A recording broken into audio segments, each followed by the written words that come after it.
Para mas magmabulukon pa ang inyong kabuntagon mga kapuso, atong mahinabi ang usa sa mga sikat nga music group dinhi sa Pilipinas, ang Make Your Mama Proud kon MYMP.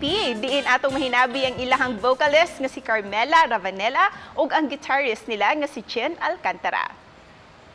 Maayong buntag MYMP, Chin and Carmela. Welcome sa GMA Regional TV Live. Maayong buntag. Maayong buntag, everyone. Wow, it's nice to be here. First time natin dito. Thank you for inviting us. At kahit miss na miss ko na yung Cebu, kasi I'm actually, my mom's from Cebu. Occasionally I go there. Miss ko na, hindi na ako nakakabalik there. Thank you. At least virtually na-invite nyo kami dyan. Kumusta na kayo, Chin and Carmela?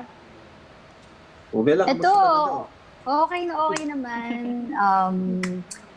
Patuloy pa rin tayong tumutugtog, ano? Meron tayong mga ginagawang, since ang meron ngayon is puro online lang, so tumutugtog kami online, weekly. Ayan, meron tayong mga schedules sa Facebook namin. How are you coping up with all these changes dahil sa quarantine, dahil sa pandemic na ito?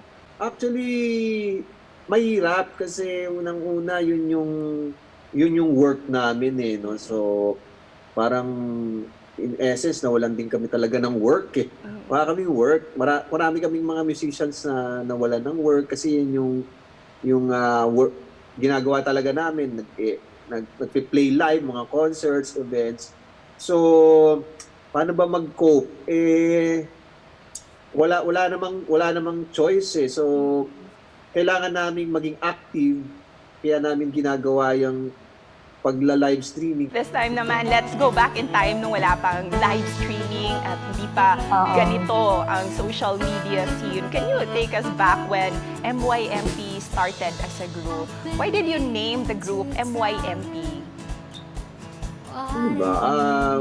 It was actually a tribute to first of all my mom, kasi si mommy was she died of breast cancer bago pa ako maging professional. So we were starting out as a band. Siguro nang nagja-jamming lang, hindi niya na kami naabutan maging professional musician. So and we agreed on that name na din kasi at that time kasama ko well, sino bang hindi Mama's Boys, no? Puro kami mga Mama's Boys. After all those years and after all those changes, as you just released also a single during the lockdown, ang Blue Kiss. Can you tell us more about this song? Actually, itong Blue Kiss na to, we recorded this before mag-pandemic pa.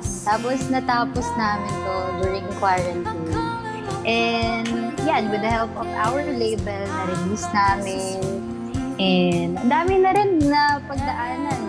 Actually, itong song na to ay nanalo na din as Soundtrack of the Year sa GMA Asia Novelas. Para mas makompleto pa yung mga mornings ng ating mga viewers, let's give them na pala what they want with this interview. Can you dedicate a song to our viewers? Kahit a few lines lang. Why does it have to be such a blue kiss when I kiss you now? I color the world with a blue kiss. I've got kisses for you. And thank you so much for doing all the live streams.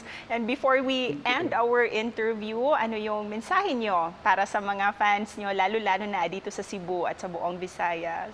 Hopefully, magkita-kita tayo ng in-person soon. Yes. Yeah, always, keep safe, ingat lang. Hold on, ha? Hold on lang tayong lahat. For now, abangan niyo muna kami sa aming mga ginagawang weekly live. So, please tune in din kayo sa aming live sa Facebook, MYMP. Daghang salamat!